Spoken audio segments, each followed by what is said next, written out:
Assalamualaikum warahmatullahi wabarakatuh. Oke, di sini kita akan mewawancarai Guruman Satu Tuban, guys, tentang makanan halal dan haram. Oke, langsung saja kita akan pergi.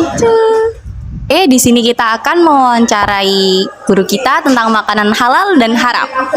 Oke, ini di sini ada Bu Tati ya.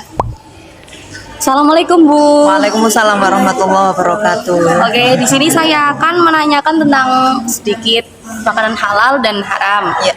Oke, pertanyaan yang pertama, bagaimana jika tahu bahwa restoran yang menjual makanan adalah milik orang kafir dan penyembelihannya dilakukan secara massal? Gimana Bu menurut Anda? Bismillahirrahmanirrahim. Alhamdulillah wassalatu wassalamu ala rasulillah la haula wala quwata illa billah. Misalkan kita berada di suatu restoran yang kehalalannya masih diragukan ya. Dan kondisi kita bagaimana? Sudah butuh banget. Iya, banget, sangat mendesak gitu. Sangat mendesak, Iya. sampai terancam jiwanya. Kalau jatuhnya pada sampai kata terancam jiwanya atau emergency, maka boleh, tapi hanya sekebutuhan saja ya. Tapi kalau masih ada energi, masih punya sisa energi, segera pindah cari resto yang lainnya, atau pilih makanan yang memang di restoran itu kehalalnya sudah tidak diragukan lagi, air mineral misalnya ya, telur asin misalnya. Nah, seperti itu.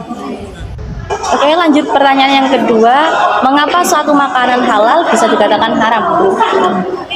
Makanan asalnya halal, Ya. tapi kemudian ada beberapa hal yang menyebabkan statusnya menjadi haram. Bisa jadi karena Proses penyembelihannya. sudah tahu proses penyembelihannya yang tidak syar'i. Kemudian Terus hewan mati dicekik. ya, bangkai hewan mati karena dicekik. Kemudian apalagi Cara mendapatkannya yang kurang halal. cara memperolehannya bisa dengan cara merampok, merampas, mencuri, uang korupsi. Ya, ada lagi? Oke.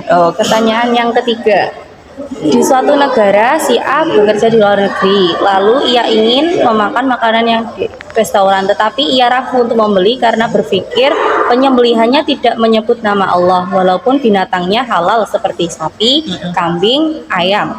Lalu si B berpendapat bahwa tidak masalah memakan daging tersebut asalkan mengucap basmalah.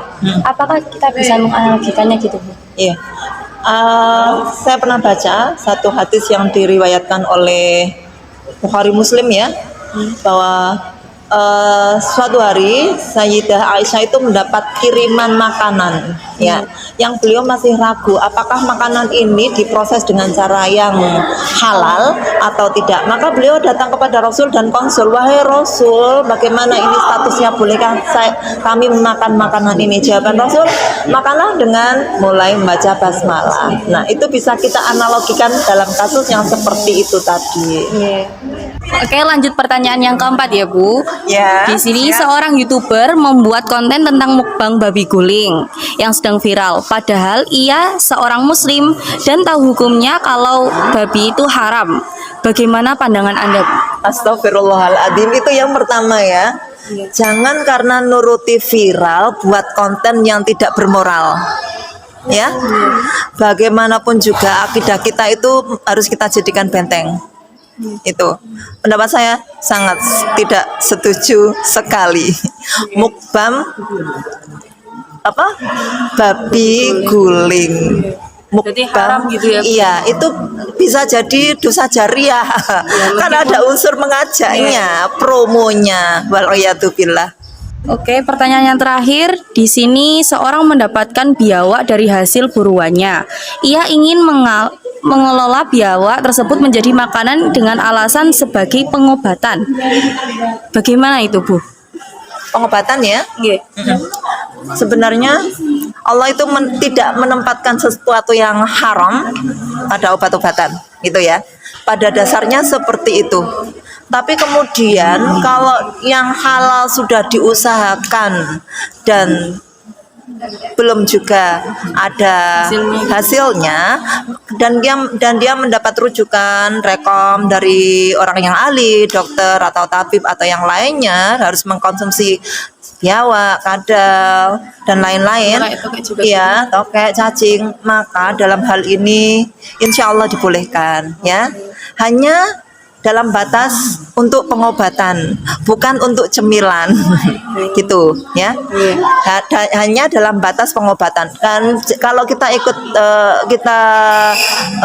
lihat madhabnya Imam Maliki, ya, yang longgar banget, hal itu dibolehkan insya Allah. Toh jatuhnya ketiga makanan tadi tidak sampai pada haram yang mutlak, gitulah. Keharamannya tidak mutlak seperti yang disebutkan dalam Al-Quran, seperti bangkai, darah, daging babi, dan binatang yang disembelih tidak dengan menyebut nama Allah. Jadi insya Allah boleh. Oke, sekian. Oh iya Bu, sebelum mengakhiri ini ada pantun nggak Bu?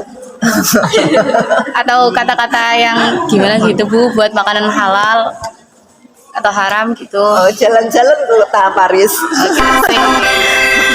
Capek soalnya jauh banget. Oke, sekian dari kami tentang makanan halal dan haram bersama dengan Bu Tati. Sekian, wabillahi taufik walhidayah, waridha wal inayah. Wassalamualaikum warahmatullahi wabarakatuh.